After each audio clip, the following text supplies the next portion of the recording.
Well, it appears as if Canadian Prime Minister Justin Trudeau has admitted defeat on the fight that he started with India. It was just last week that he flew home from the G20 hosted in India, and then the very next day stood up in Parliament to accuse the Indian government of potentially being involved in the killing of Hardeep Singh Nijjar, a Khalistani activist in Surrey, BC. It was really bizarre because Justin Trudeau made the accusation in Parliament and then provided no evidence. And then over the next week and a few days, Justin Trudeau sort of oscillated between saying that he had credible allegations and credible evidence. And whenever journalists would ask him for the evidence, he seemed to just dodge and then go back to his previous position that I have credible allegations. Don't worry, I have stuff.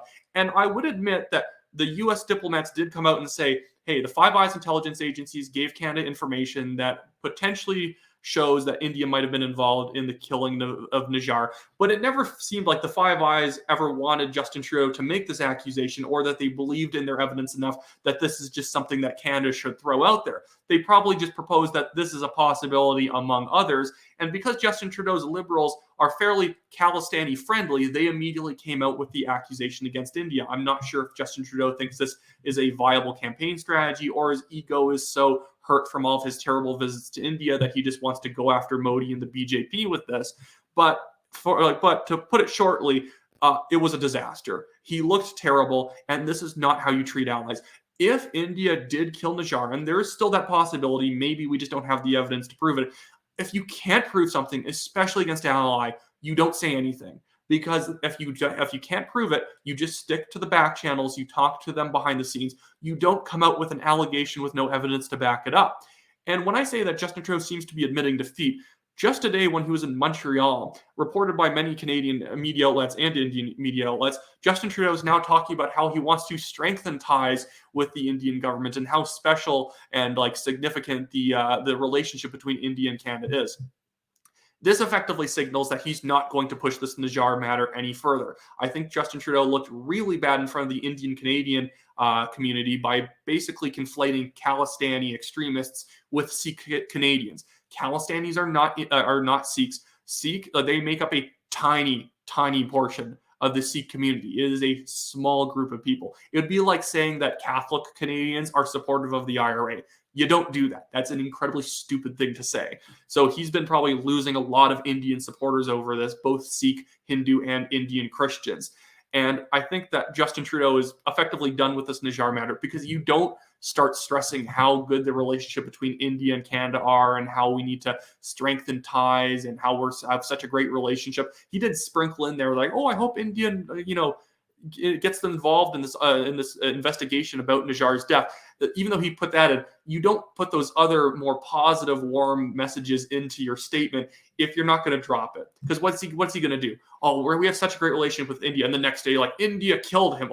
He's obviously not going to talk about it anymore because it's not worth it. I guarantee the Secretary of State of the U.S., Anthony Blinken, and probably other Canadian and American officials went to Justin Trudeau and said, "You got to shut up. You can't prove anything." So there's no point in talking. Plus, as more information comes out, it looks like the RCMP and Surrey police completely bungled this investigation. They argued over jurisdiction after Nijjar died for several hours, basically allowing whoever perpetrated the killing to get away with it. And as more information comes out too, I'm not saying this is what happened. It kind of looks like a gang hit, whether the Indian government hired some Sikh gang to kill Nijjar or this is some sort of drug turf war, because there's a lot of Khalistanis involved in the drug trade in Canada because, the average Sikh does not like the Khalistani movement. They tend to involve themselves in illegal activity to fund their extremist activities. But I think that really needs to be highlighted. This whole situation would have never happened if over the 40 years the Khalistani movement has been sort of dug into Canada. If we took them seriously and cracked down on them calling for violence, trying to smuggle illegal weapons into Canada, their drug gangs, as well as trying to promote people going back to India to involve themselves in extremist activities, we would have never been in this situation at all. If India killed Nijjar, that's bad. We should not have allies whacking people on our sovereign territory.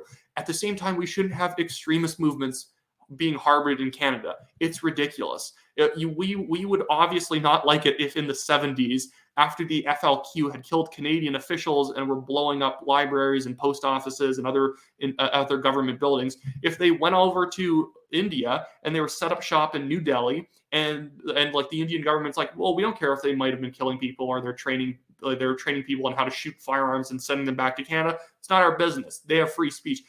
Obviously, I'm a big free speech guy.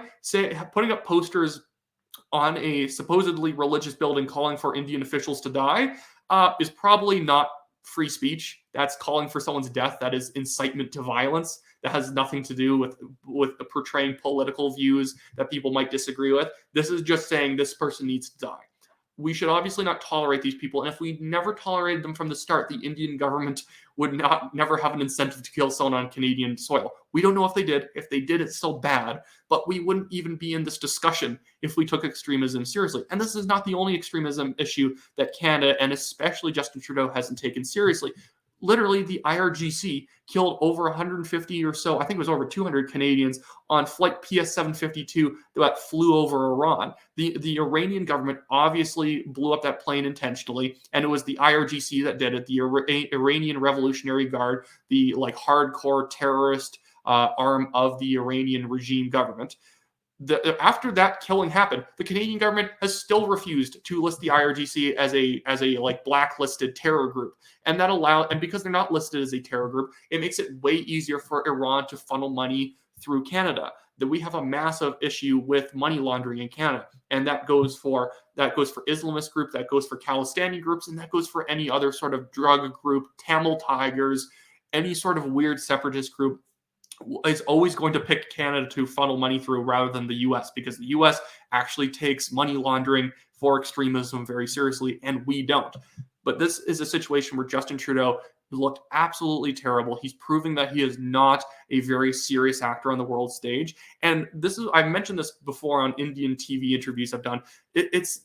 Justin Trudeau is a cultural Marxist. And that's why I think he picked this fight. It could be about polling numbers too. It could be about his big ego. I think it's just that he's a deeply ideological cultural Marxist. He's not like an economic Marxist, but in terms of cultural Marxism, he loves to break everything down into oppressor and oppressed. So when he sees that like Sikh Khalistanis are a tiny minority in Punjab, and especially overall in India, they're like the smallest proportion of the population, and they're a tiny minority in the Sikh population, especially in India, that he's thinking these people must be hard done and oppressed, and it's the Indian government oppressing them. That's how he thinks about every situation. And he also has this very weird radical chic approach to foreign policy. Radical chic being this idea that very wealthy and elite political and business types sort of embrace crazy movements and different groups in order to seem fashionable. You see this in the 1970s with all these sort of moronic leftist wealthy individuals embracing the Black Panther Party, an openly racist communist group.